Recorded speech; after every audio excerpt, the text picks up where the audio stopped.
Bien, muchachos, vamos a continuar el día de hoy haciendo el cuarto capítulo llamado Las categorías de los bienes económicos. ¿Está bien? Es conocido porque ya hemos interpretado la forma en que la economía realiza sus actividades, que si no hay bienes, entonces no se pueden satisfacer necesidades. Por lo tanto, un bien es todo aquello, es cualquier objeto que está al alcance del hombre y que es útil para que el hombre pueda satisfacer sus necesidades propias, ¿no? Sin embargo, habría que hacer una pequeña observación. Según la ley de la escasez, hay dos tipos de bienes. Hay bienes que van a ser libres y hay bienes que van a ser económicos. La diferencia está que los primeros son gratuitos y los segundos tienen precio. Lo que nos va a interesar el día de hoy van a ser los segundos, ¿no es cierto? Vamos a hablar acerca de las categorías de los bienes económicos. A ver, empezamos. El primer parámetro dice de acuerdo a su elaboración, ¿ya? Elaboración, ese es el parámetro inicial. Se habla de dos categorías.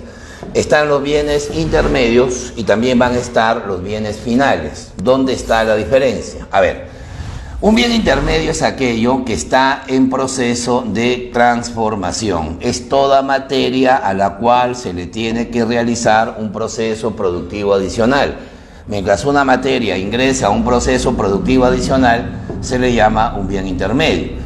O también podemos decir que es todo aquello que necesita un proceso productivo, o sea, darle un valor agregado. Esta palabra es clásica en economía para definir lo que es el proceso productivo.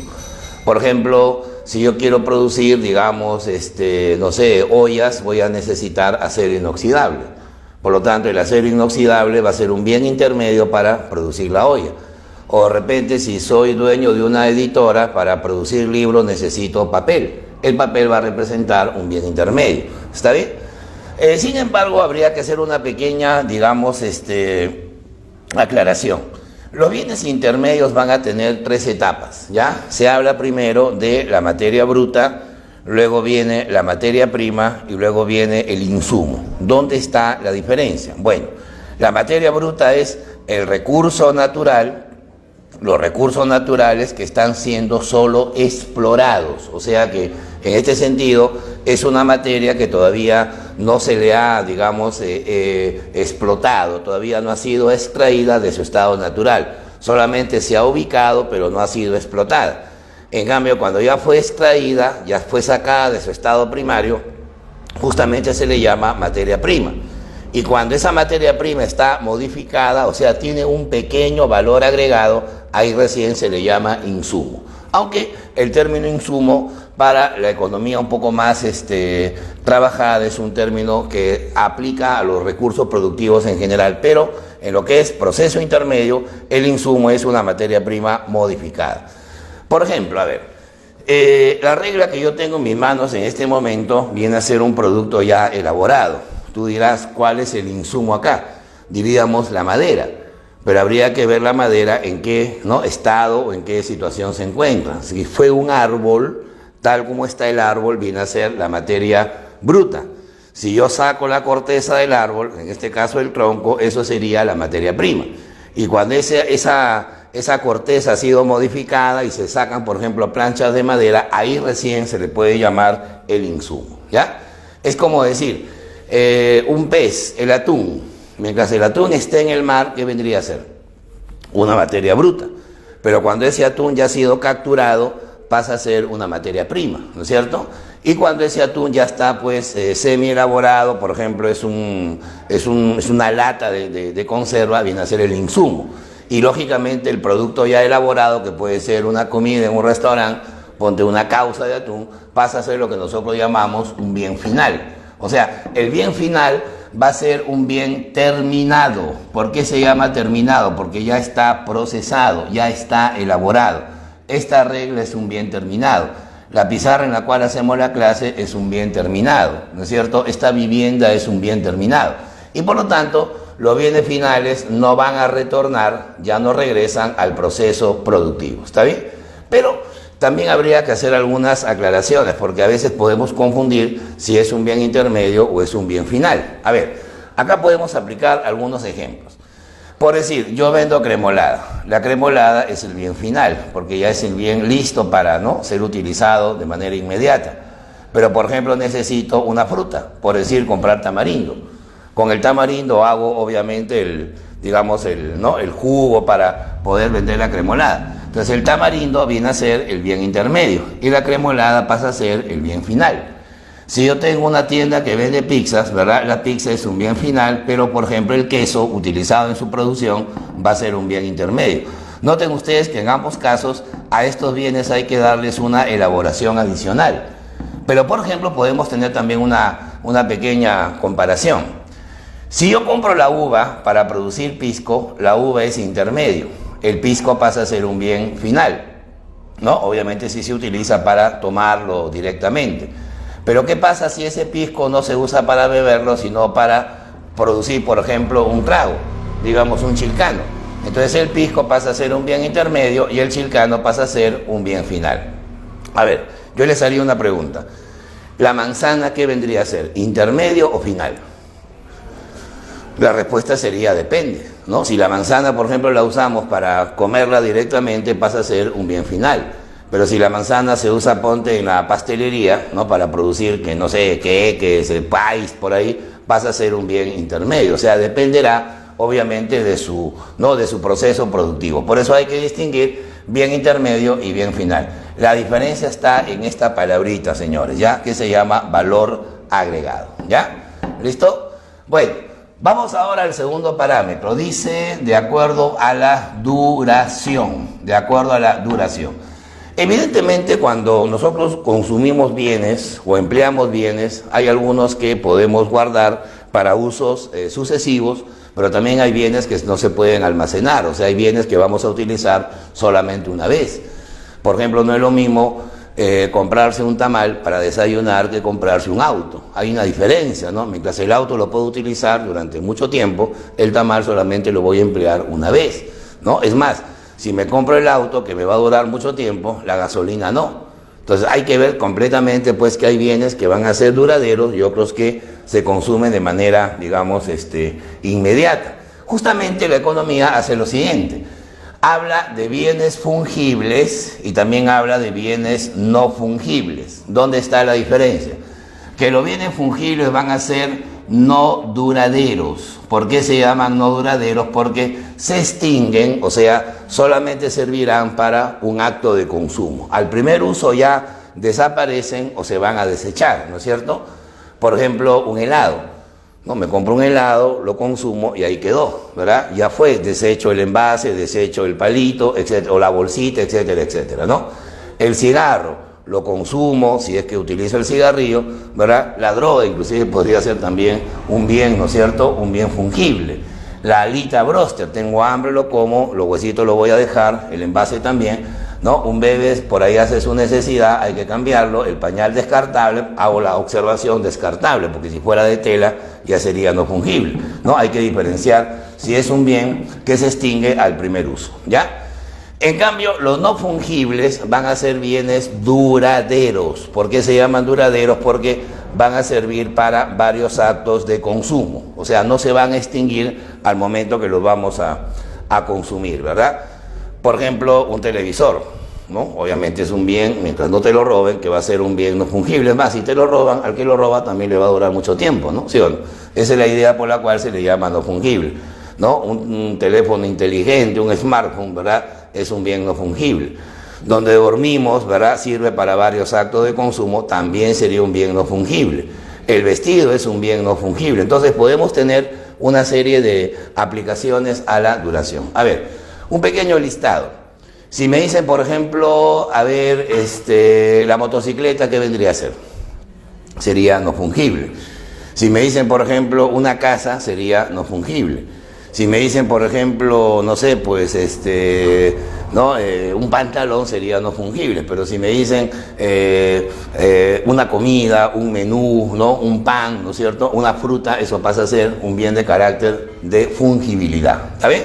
Bueno, y luego viene este tercer parámetro que es de acuerdo a la apertura. Ya, acá viene la parte de repente más novedosa del tema, porque recién hace un par de años por ahí salió esta clasificación. Ahora, ¿por qué se habla de apertura? Recordemos que hoy la economía tiene dos etapas. No hay economía que esté mundializada y lógicamente al estar mundializada debe estar globalizada, ¿no? La globalización es hoy el punto central de las relaciones entre países, ¿no? Por eso se habla de bienes transables y también se habla de bienes no transables.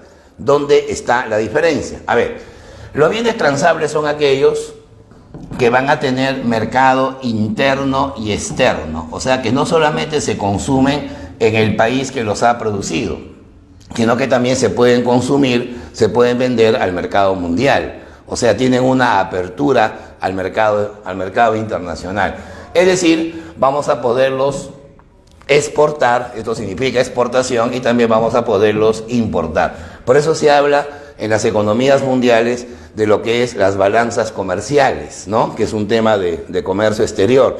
Los países tienen que comparar lo que venden, o sea, lo que exportan, y lo que compran, o sea, lo que van a importar. Y a partir de ahí se habla de un bien transable, ¿no es cierto? Una pregunta de actualidad. Si todas las economías en el mundo son abiertas, o sea, están relacionadas, tienen tratados, tienen convenios, ¿no? O simplemente tienen relaciones comerciales, ¿habrá algún país en el mundo que tenga una economía cerrada, una economía pues autárquica, ¿no? Completamente aislada del comercio mundial? Es poco probable. Hasta ahora lo que más se aproxima a una autarquía es Corea del Norte, ¿no? Porque Corea del Norte es un país donde el tema de balance de pagos, el tema de comercio, de transacciones, es una palabra que no funciona, ¿no? Vamos a decir que Corea del Norte podría ser una economía cerrada, una economía completamente, ¿no? Esclavizada hasta cierto punto. Bueno, en la economía peruana, a ver, vamos a mencionar los bienes transables más importantes. Por ejemplo, el Perú es un país donde casi el 60% de los dólares que recibimos vienen ¿de dónde? De la actividad minera, ¿no?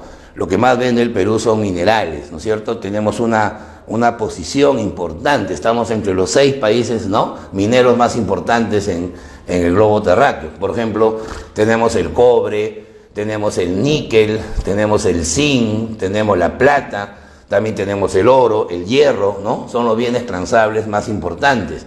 En la agricultura, a nivel tradicional está la papa, el cacao, el algodón, ¿no? Nos olvidamos del café probablemente, ¿no?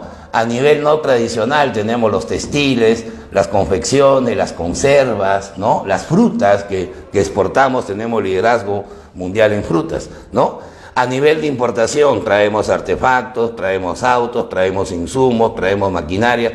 Todos esos bienes, señores, se van a llamar bienes transables, ¿ya? Se pueden exportar y se pueden importar.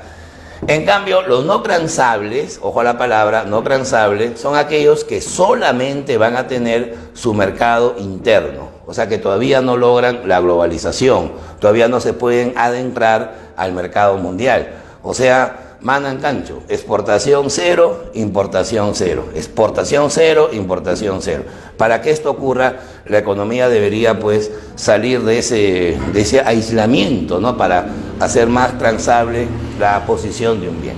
Ya, ahora muchachos, el cuarto parámetro dice de acuerdo a la función. O sea, este es un parámetro que de repente es el más aproximado a lo que es la actividad económica propiamente, porque observen que afirma que los bienes pueden ser de consumo o también pueden ser de capital. Ya, vamos a tratar de hacer la definición y luego con ejemplos vamos a tratarlo de aplicar, ¿ya?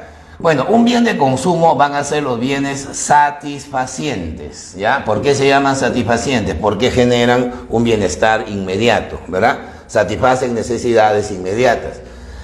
Como dato macro, vamos a decir que el 72% del Producto Bruto Interno del país son bienes de consumo, ¿no? ¿Qué pasa si yo les empiezo a preguntar por empresas? Las empresas que ustedes me van a dar, las que conocen por nombre, por denominación, casi la mayoría producen bienes de consumo, ¿no? Por eso que decimos que representa el componente de más peso en la riqueza de un país. Al final, lo que la economía busca es satisfacer necesidades y por lo tanto la satisfacción se logra con los bienes de consumo, ¿ya? Y además estos bienes van a ser parte de la canasta familiar, ¿saben? Vamos a poner acá algunos ejemplitos. A ver, la ropa. ¿Por qué es un bien de consumo? Porque satisface la necesidad de vestirse, ¿no? La cerveza satisface la necesidad de beber. El iPhone satisface la necesidad de comunicarnos. La galleta satisface la necesidad de alimento. Entonces, obviamente se van a considerar bienes de consumo. En cambio, la parte, digamos, antitética, ¿no?, a los bienes de consumo se van a llamar los bienes de capital. ¿Por qué se llaman bienes de capital? Porque van a ser bienes de inversión. ¿Por qué se llaman de inversión? Porque son compradas por las empresas, ¿ya? Las inversiones son generalmente por parte de las empresas, mientras que las familias van a realizar el consumo. Eso es lo que formalmente podemos diferenciar. Ahora, los bienes de capital son aquellos que producen nuevos bienes, generan nuevas riquezas, pero sin cambiar de ¿qué? Sin cambiar de forma. Esta es la clave fundamental. ¿Por qué? Porque la mayoría de personas pueden confundir un bien que se transforma en el proceso productivo, ya lo hemos notado, un bien intermedio, y lo que es un bien de capital. Porque el bien de capital, si bien es cierto, genera nuevos bienes, pero no se va a transformar, o sea, es un bien duradero. Si bien es cierto, no se transforma ni va a desaparecer, sin embargo, el bien de capital sí se va haciendo obsoleto. El bien de capital tiene que ser reemplazado con el tiempo. Lógicamente, ese reemplazo en economía le llamamos depreciación, ¿ya? La depreciación es un concepto asociado al deterioro de un bien de capital. Por ejemplo, a ver, un sastre necesita tela para hacer el traje, pero también va a necesitar la tijera, ¿no?, para hacer los diseños del traje, cortar la tela. Entonces a mí me preguntan, la tela, ¿por qué no es un bien de capital? Porque la tela cambia de forma, la tela se vuelve traje. En cambio, el traje no es de tijera, ¿no? La tijera no se va a convertir en un terno, por lo tanto la tijera va a constituir el bien de capital. Un bien de capital puede ser también, para ese mismo sastre, la máquina de coser, ¿no? Un bien de capital puede ser también su propio local, ¿sí o no? Por eso los bienes de capital son bienes de inversión, son bienes de largo plazo, ¿está bien? Por ejemplo, para un chifero, a ver, para un chinito que tiene su chifa, la sartén obviamente es un bien de capital. Profesor, ¿y por qué no los ingredientes? El arroz, el pollo, el sillao, ¿por qué no es un bien de capital? Porque el arroz cambia de forma, el sillao cambia de forma, el pollo cambia de forma, pero tu chaufa no va a ser de sartén, más bien con la sartén se prepara el chaufa. Por eso el chaufa se dice es un bien, digamos, de consumo, pero la sartén utilizada pasa a ser un bien de capital. A ver, ¿cuál sería el bien de capital del taxista? ¿El auto o la gasolina? Obviamente sería el auto, ¿no? ¿Cuál sería el bien de capital del señor que se gana la vida vendiendo raspadilla? Sería pues la máquina con la que tritura el hielo, ¿no? ¿Cuál es el bien de capital de un emolientero? Sería pues las ollas, ¿no?, la carreta, lo que va a utilizar para el proceso de producción. ¿Está bien? Pero también habría que hacer algunas comparaciones, porque habíamos dicho hace un instante que el bien de consumo era el bien comprado por las familias y el de capital era el comprado por las empresas. Sin embargo, hay una pequeña diferenciación. ¿Qué pasaría si yo digo un bien de consumo puede ser un bien de capital y viceversa? Respuesta sí, porque dependerá de la función que tenga en ese momento. Por ejemplo, ¿qué pasa si un bien lo empleamos para generar ingresos? Va a ser un bien de capital. Pero si ese bien lo usamos para generar satisfacción, va a ser un bien de consumo. Por ejemplo, un muchacho se va a la academia a estudiar en su bicicleta. La bicicleta está utilizándola para generar una satisfacción a su transporte. Entonces la bicicleta va a ser un bien de consumo. Pero ¿qué pasa si en la noche ese muchacho emplea la bicicleta para trabajar en Globo, en Rappi, en Delivery, ¿no? O sea, obviamente esa bicicleta la volvió un bien de capital porque la está utilizando para fines de inversión. O de repente, no sé, si yo utilizo, por ejemplo, mi revólver para mi defensa personal, va a ser un bien de consumo. Pero si es para mi trabajo de guardaespaldas o de vigilante, va a ser un bien de capital. Mi auto usado para mi transporte personal es un bien de consumo, pero el auto usado para hacer colectivo, llevar gente, hacer taxi, va a ser un bien de capital. Dependerá, obviamente, de la función que tenga, ¿ya? A ver, quinto parámetro, dice ahí, de acuerdo a su relación, ¿ya? Lo que acá interesa, muchachos, es la conectividad que va a tener un bien. O sea, en este sentido, los economistas, cuando estudian la teoría de la demanda, hablan de bienes sustitutos y también hablan de bienes complementarios, ¿no? ¿Dónde está la diferencia? A ver, los bienes sustitutos son aquellos que van a tener una demanda rival o excluyente. ¿Por qué se llama rival o excluyente? Porque satisfacen la misma necesidad. Satisfacen la misma necesidad. Por ejemplo, yo quiero comprar pollo, pero está caro, de repente ya estoy saturado. Puedo comprar pescado. El pescado satisface la misma necesidad del pollo. Es más, se puede hacer escabeche de ambos. Se puede hacer guiso de ambos, se puede hacer hasta ceviche de ambos. Por lo tanto, estos dos bienes se van a considerar sustitutos, ¿ya? Y además hay una propiedad, miren. Cuando un bien, uno de ellos, vamos a llamarle A, aumenta de precio, la demanda del sustituto, que se llama B, en el caso de la formalización, tiende a aumentar. ¿Cómo reaccionarían las amas de casa si el pollo se dispara de precio? Van a empezar a consumir más pescado.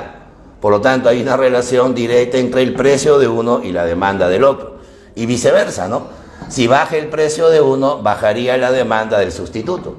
¿Qué pasaría si el pollo está baratito? Si se pone 2 por 1, la gente dejaría de comer pescado y se pasaría al pollo. Por lo tanto, ahí los bienes tienen esta relación directa. Cuando esto se cumple, la demanda rival o excluyente hace que los bienes se llamen sustitutos, ¿ya? En cambio, los conexos, los complementarios, ahí viene la parte un poquito complicada. Son aquellos que van a tener una demanda conjunta o derivada. Se llama conjunta o derivada porque al comprarse uno de ellos, necesariamente se debe comprar el otro. Por ejemplo, ¿no? Si yo quiero freír pollo, hacer mi pollo broster, también debo comprar harina. Claro, también debo comprar aceite, debo comprar, no sé, arroz, debo comprar verduras, debo comprar el ají, la mostaza, o sea, hay un montón de bienes que van a complementar. Igual, ¿no? Si fuera un celular, acá deberíamos poner pues la batería, el chip, ¿no? La carcasa, la pantalla protectora, la recarga si es un prepago. Estos bienes obviamente se van a relacionar de esa manera, por eso se van a llamar bienes complementarios, ¿ya? Y acá viene la parte relativa a la demanda. Si aumenta el precio de uno de ellos, ojo a esto, la demanda del complemento, me dejo entender, tiende a reducirse. O sea, el efecto ya no es directo, sino va a ser inverso. Es como decir, ¿no? ¿Qué pasa si el pollo aumenta de precio? Entonces, hacer pollo frito, pollo broster ya no será tan opcional. Y eso haría bajar la demanda ¿de qué? De harina, porque si ya no se va a freír tanto pollo, ya no se necesita mucha harina. Pero ¿qué pasa si el pollo baja de precio? Entonces las amas de casa van a freír más pollo, comprarán más pollo y eso va a jalar un mayor consumo de harina. ¿Te das cuenta? O sea, siempre hay esa relación. Es como que los celulares aumenten de precio, bajaría la demanda de carcasas o de baterías. Pero si los celulares bajan de precio, subiría la demanda de baterías o de carcasas. ¿Te das cuenta? Siempre hay ese efecto complementario, ¿ya? Este es un parámetro que se denomina la relación, ¿ya? La relación. Ahora, de acuerdo al ingreso, ya, vamos a entrar a la parte más, digamos, técnica, instrumental del área microeconómica. Mira, según la renta, el presupuesto o el ingreso de los consumidores, se habla de 3 categorías. Hay bienes que van a ser normales, hay bienes que van a ser inferiores y hay bienes que van a ser esenciales, ¿no? ¿Dónde está la diferencia? A ver, un bien normal es aquel en donde el efecto renta va a ser positivo. ¿Qué queremos decir con esta definición? Muchachos, la renta es el ingreso, el poder de compra, el flujo nominal, el presupuesto. Tenemos un montón de nombres que darle a esta categoría económica. Sin renta no hay consumo. Por lo tanto, muchachos, la lógica es que si yo quiero aumentar mi consumo, tiene que aumentar la renta. Si tengo más renta, puedo consumir más, aumenta mi poder de compra. Pero si baja mi renta, baja mi presupuesto, bajará el nivel de consumo. Si a mí me preguntan en qué mes hay más consumo, diciembre o enero, obviamente es en diciembre, porque en ese mes la gente tiene un mayor flujo nominal, tiene mayor ingreso. En enero, como quien dice, la gente tiene menos renta, está un poco gastada, ya tiene menos capacidad de gasto. Entonces, eso es lo que configura un bien normal. Por lo tanto, el bien normal es aquel en donde al subir la renta también se eleva el nivel de consumo, ¿no? Y cuando la renta disminuye, disminuye también el nivel de consumo. Mientras más renta tenga, puedo comprar más embutidos. Por lo tanto, los embutidos van a representar bienes normales. Pero si baja mi renta, bajará mi consumo de embutidos. El embutido es un bien normal en este sentido porque tiene la característica de tener un efecto renta positivo, ¿ya? En términos estadísticos, el bien normal representa el 90% de los bienes, ¿ya? O sea que estamos hablando que la mayoría de los bienes en la economía son normales, ¿ya? Pero también hay excepciones. Justamente la economía llama a estos bienes los llamados bienes inferiores o llamados también bienes anormales, en donde el efecto renta va a ser negativo. ¿Por qué se llama efecto renta negativo? Porque van en sentido opuesto. Mientras mayor sea la renta, disminuirá el nivel de consumo. Y mientras menor sea la renta, aumentará el nivel de consumo. Muchachos, ahí tenemos una pequeña, digamos, comparación hasta cierto punto anormal, ¿no? Porque muchos van a decir, maestro, pero ¿cómo si aumenta la renta va a bajar el consumo? ¿Acaso usted no ha dicho que el consumo sube? Es que en algunos casos se cumple esta propiedad. No olvidemos que el bienestar del consumidor no solamente es objetivo, o sea, porque depende de su renta, sino también es subjetivo, porque va a depender de la conducta que tengan cada uno de ellos, ¿no? Las familias no tienen las mismas, digamos, vocaciones u objetivos.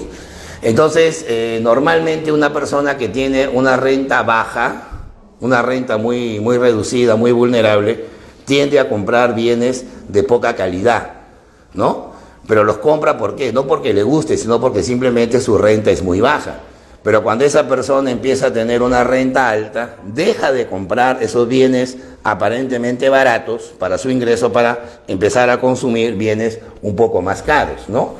Por eso los economistas dicen que este fenómeno se llama el efecto demostración, ¿no? Que se aplica en los llamados sectores vulnerables de la sociedad. ¿Está bien? Un ejemplo concreto, el huesito bróster. Dirán, pero ¿cómo es eso el huesito bróster? Claro, si me voy al Arcomar, pues no voy a conseguir huesito bróster. Ahí se come KFC, se come Popeye, se come el pollo Norquis, ¿no? ¿Sí o no? Pero, por ejemplo, tú vas a la ladera de un cerro, está la señora que vende el huesito bróster. O sea, tú dirás, señora, ¿cuánto cuesta su huesito bróster? $1.50 y viene con yapa, ¿no?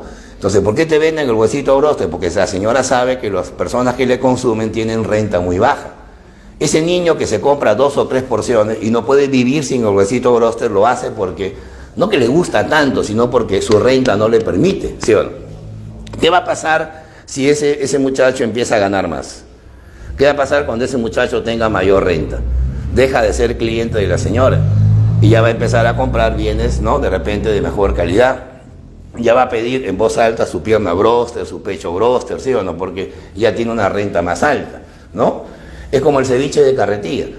¿Por qué lo compramos? Porque es un bien aparentemente barato, ¿no? Digo aparentemente en función a la renta que tenemos, ¿no? Es como que al Arcomar se vaya una señora en su carretilla a vender el ceviche de $1.50 y en bolsita $1. Eso es casi imposible porque evidentemente pues, el sector no es vulnerable. La ropa cachinera, la ropa usada también. Hay gente que con 20 soles sale internada, ¿no? ¿Sí o no? Y eso se da porque el ingreso es bajo. ¿Qué pasa si esa gente empieza a ganar más? Deja de comprar la ropa usada. ¿Te das cuenta? ¿Ya? Bueno, y luego están los llamados bienes esenciales. ¿Por qué se llaman esenciales? Porque el efecto renta es nulo. ¿Qué significa efecto renta nulo? Que mientras más alta sea su renta, más alto sea su ingreso o más baja sea su renta, su nivel de consumo permanece estable, ¿ya? No se altera su nivel de consumo. O sea que si yo tengo más ingreso o menos ingreso, mi capacidad de compra no se va a alterar porque el ingreso ha cambiado. Por eso se le llama esencial, porque su consumo es una cantidad ya determinada. Por ejemplo, la sal, ¿no? La sal, más que alimento, es condimento, complemento, ¿no? de la cocina. Entonces, ¿qué pasaría si tú llegas a almorzar y tu mamá ha hecho la comida con bastante sal, ¿no? Dice, mamá, la comida tiene mucha sal, no te va a decir porque a tu papá le han pagado más. Como le han pagado más, le echan más sal, no es así, ¿no es cierto? El consumo de sal es un consumo ya predeterminado y por lo tanto se le considera un bien que esencial, ¿ya? Esa es la regla.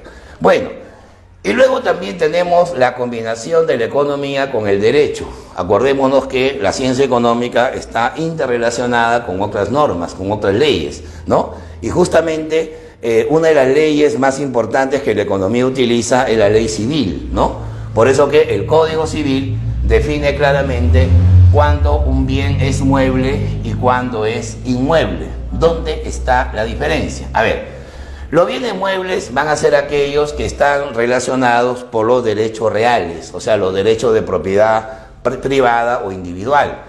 Por ejemplo, los vehículos terrestres, ¿no? Los vehículos de cualquier clase, ¿no es cierto? Pero siempre y cuando sean motorizados, ¿no? Un auto debe tener licencia, ¿no? Debe tener tarjeta de propiedad, debe tener ciertos aditivos, cosa que no va a tener una bicicleta, ¿no? O sea, el que maneja una bicicleta no tiene por qué sacar un brevete, no tiene por qué tener una tarjeta de propiedad, ¿no es cierto? Entonces hay que hacer esa atingencia de tipo legal, ¿ya? El vehículo terrestre. Las construcciones en terreno ajeno, siempre y cuando sean temporales, ¿no? Por ejemplo, una invasión, ¿no? Por ejemplo, una feria, ¿no? Por ejemplo, un circo, ahí está, van a ser bienes que tengan la categoría mobiliaria. Cuando tú alquilas una casa, ¿no es cierto? O alquilas un inmueble, o sea, un predio, como se dice técnicamente, vas a tener que pagar una renta o pagar un alquiler. Esos pagos que tú haces se van a considerar muebles, ¿ya? También son muebles los títulos, valores que tenemos en el sistema financiero, o sea, aquellos que tienen valor comercial. Por ejemplo, el cheque, el pagaré, la letra, el bono, ¿no es cierto? Las participaciones en las sociedades mercantiles, o sea, todo lo que es el dinero, las acciones, el dote que aportamos a un negocio tipo sociedad anónima, sociedad colectiva, sociedad de responsabilidad limitada, se va a considerar un bien mueble. ¿Está bien? Los derechos de autor y también se considera las marcas y patentes. Muchachos, hay un organismo regulador del Estado que se llama Indecopi, creo que es muy conocido, el instituto que defiende al consumidor y la propiedad intelectual. Justamente cuando alguien crea una obra, inventa algo o crea un producto, debe registrarlo, tanto el derecho de autor, tanto la marca del producto, el logotipo que el producto tenga, el diseño y hasta la patente, o sea, la autorización, para tener el respaldo legal, ¿no es cierto? Si alguien utiliza esto de manera indebida, entonces ya la parte civil desaparece y entramos ya a la parte penal, ¿no es cierto? Bueno, y también estarían ahí las naves y aeronaves, ¿no? Naves y aeronaves. Las naves vienen a ser las embarcaciones, barcos, cruceros, yates, se va a considerar un bien mueble. Y las aeronaves que van por el cielo de Quiñones, como se dice constitucionalmente, ¿no es cierto? Bueno, mientras que los inmuebles son aquellos que están unidos al suelo, ¿no? Aquellos que están como predios, ¿no? Y que el hombre no puede trasladar de un lugar a otro. Por ejemplo, a nivel natural está el mar. El mar se mueve, pero es parte del derecho del Estado. Los ríos, los lagos, los manantiales, las aguas vivas también se consideran un bien inmueble.